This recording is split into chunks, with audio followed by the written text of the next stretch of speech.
Sal, outside of Power Options, what are your favorite go-to sources for picking excellent stock candidates? I currently use TipRank, Investors Observer, Simply Wall Street, Bar Chart, and the like. Okay? I'd say the only one I use is Investors Observer in a sense, Sal, and that's by default.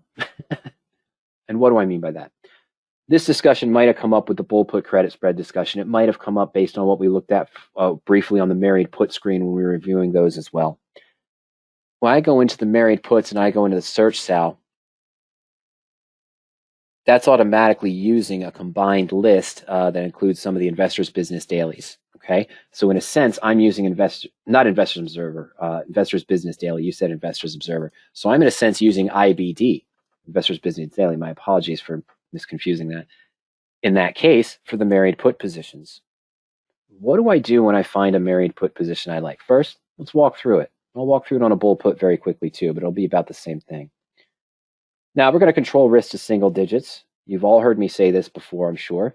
My personal preference is a risk of less than 7.5%. I have no statistics to prove that that's better or worse. That's just my comfort level for the married put positions. I don't want to go higher than 7.5. Also, my cost basis, what I can afford if I'm opening a new married put. And if I open 2 new married puts in the next 2 weeks, this might drop down to 65 or 55 with what I have left to open a new position in the portfolio. Okay. Not worried about earnings data or anything like that. The technicals, we're just looking for some basics here. Stock above the 50-day moving average. I do like to see higher stock volume on a general basis. And I might look for something that does have a positive MACD for at least the last 2 days. Same that I do with the bull put credit spreads. And I submit that. Now watch. Oh, what are the ones that came up? The one that Ernie entered the other day, ESI. I've narrowed down the list. Both of those would have been on my list in my wheelhouse. CF, XOM. Now, I'm not saying that just because they came up in these lists, all these are good stocks. I'm still going to do my due diligence. And I'm just going to follow what we have on Power Options. Of course, I'm going to look at the chart. I'm going to look at the trends. My chart shows Bollinger Bands and a MACD. You've all seen that before. You know, so I'm looking at where it is now. This was that little pullback I was almost expecting. It was almost a Bollinger Band breakout, and it pulled off of that. But I expected it to bounce off the 20-day moving average, so we got in over here. Okay. I like where the MACD was headed, although it has tapered off a little bit. That's a little bit of a concern, but the volume's been increasing the past 3 days. It's likely why, it came up. All right, so I'm in this one, so I like the chart based on what I saw on this last 4 weeks. Yeah, I would have loved to have gotten into it down there, of course, but it wouldn't have come up and met my other criteria. Yeah, that would have been the great spot to get into ESI. But again, I'm okay where it is right now. All right, now, going back to it, what else might I look at in that case? Let me clear out my drawings. And this is, by the way, this is what I do for every strategy cell, not just the married puts. I made some changes that for my needs, found the position that I want. Look at the charts, big charts, or if I use stock charts. I'm going to look at the company information. I might look at these opinion indicators, absolutely. I don't know if I'm going to look too often at the analyst estimates, but I might. Definitely going to take at the news. That sounds so simple. Why am I going to look at the news? Because I'm just looking for anything that came out maybe in the last few weeks that I should be aware of. Okay, it got me once, long time ago, El Paso pipeline. I got into a position that it had a higher implied volatility. The risk was still only 6%. I didn't check the news well enough. And why the implied volatility was high, even on the 6-month output sell, was because El Paso Pipeline was trying to get a land lease in Brazil or Argentina. I can't remember which one that was going to open a huge potential oil field for them. And they didn't get it. And all of a sudden, they didn't get it, but the stock didn't tank. The stock stayed about the same because it's still supported by the money it has. It would have jumped up higher had it gotten the lease, but it didn't pull the stock down. What happened is the implied volatility of my put option that was still 4.5, 5 months out went from 0.7 down to about 0.35.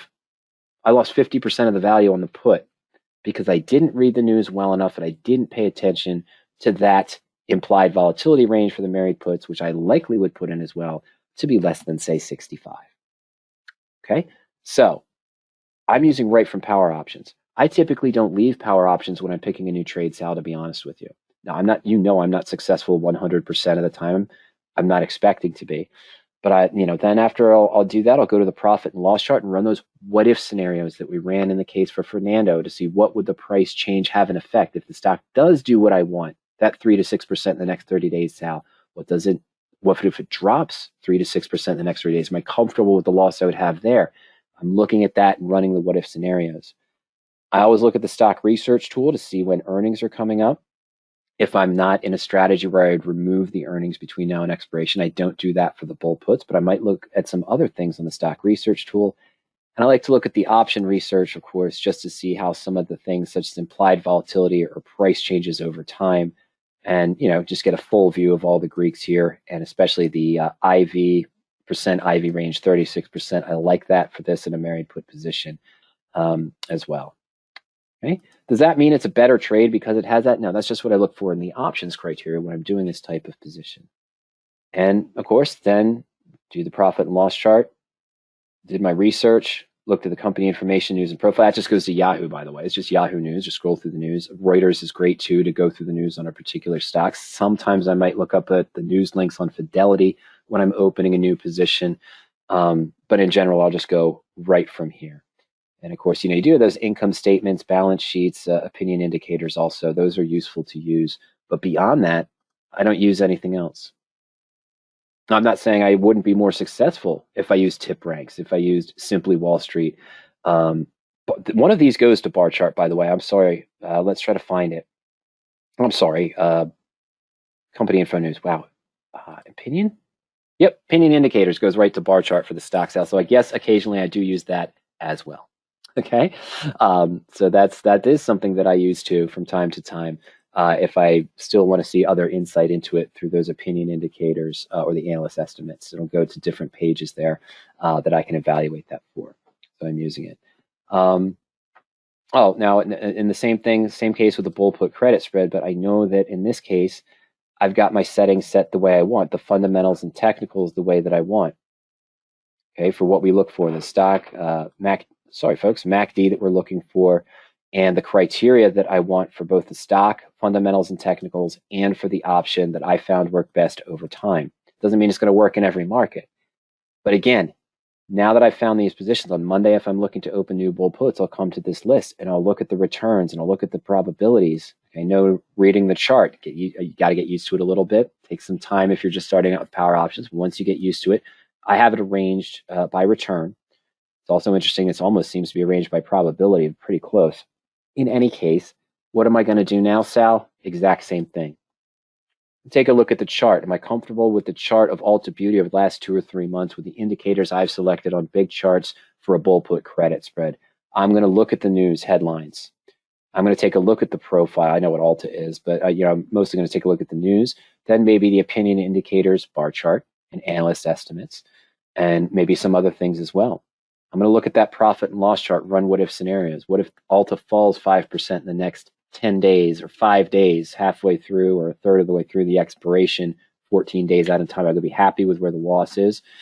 Analyze some of that. Might look at the option research page just for the short put. I don't pay attention too much to the long option in this case. And then once I've got everything nailed down, if I like what I see on those 4 or 5 things, that's going to be one of my trades. Cloudflare, same thing. But if I take a look and I don't like the stock chart, just moving beyond it, I'll go to number 3. Look at CrowdStrike. Look at the stock chart. Hey, it looks good. Look at the news. Oh, there's a ruling coming out sometime perhaps in the next 12 to 15 days on a patent lawsuit or something that CrowdStrike's involved in. Absolutely not. Don't want to take the risk. Walking away from it, move down to a firm holdings and so forth. Okay, so that's how I approach it. And yes, some of those things we've mentioned, you'll see, it does have that link to bar charts and other places through the company information and news there. And that's what I look at. Okay. And he said, you just proved that power options can be a one-stop shop. Hey, this is just for opening. Now I've got to put my positions into my portfolio, set my alerts, and do that from there. And that's when it's going to be a real one-stop shop because everything's in one place. Okay. It's Fernando, I'll get back to you on that. I think it's in one of these hidden links somewhere. Fernando asks, on Power Options tool, any perimeter to find the fair value of a stock. I don't know if it's hidden in the stock charts somewhere or if it's hidden in one of these links. I'll get back to it. I know Greg knows off the top of his head where it is. I can't remember if it's in one of these links here. I don't think it's shown on our direct research page. We don't show quote unquote fair value, but you've price to book, price to sales, and those kind of things. But the fair value, those links are on here too, by the way, that the opinion indicators, income statement, analyst estimates. I think it's in there somewhere. I'm going to take a look for you and I'll get back to you later once I find that out, okay?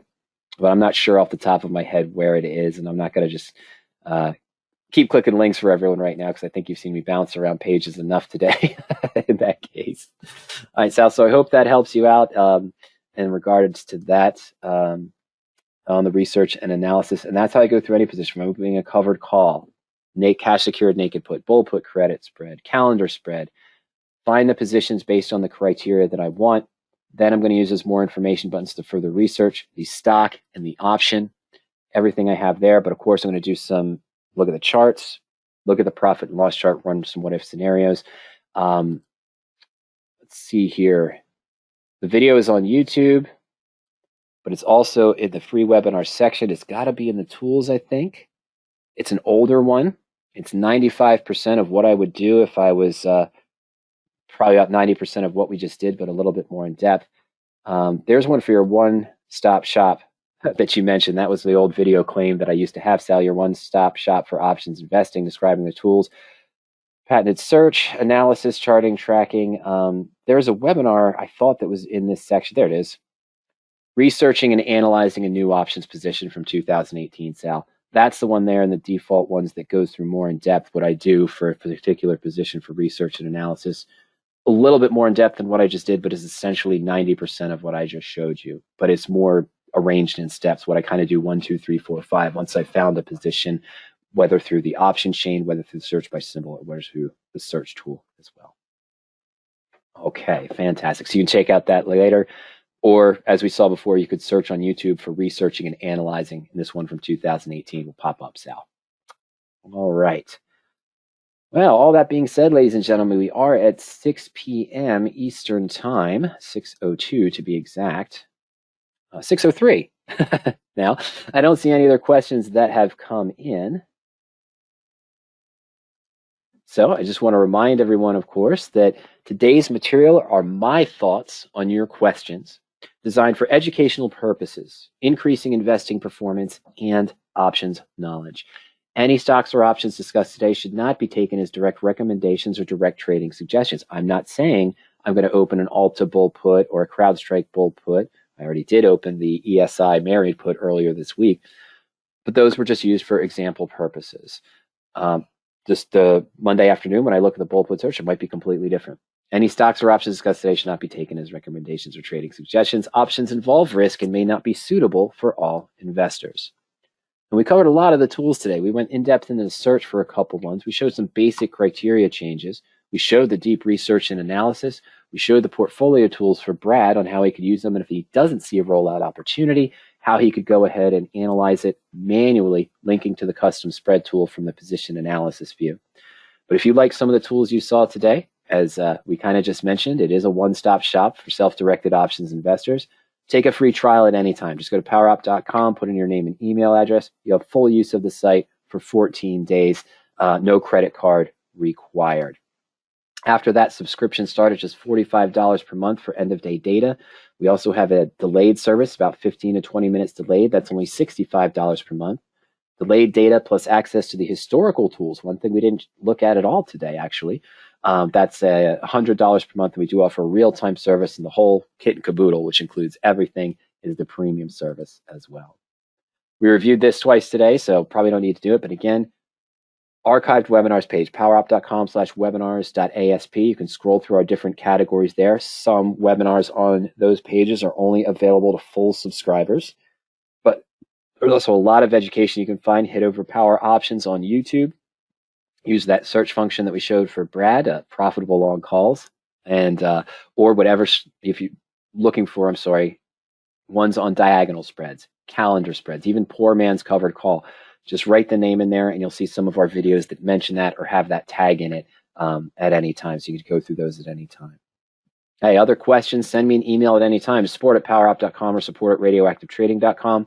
You can also call us during market hours at 302-992-7971. Of course, trial members and subscribers can schedule a free coaching session at any time.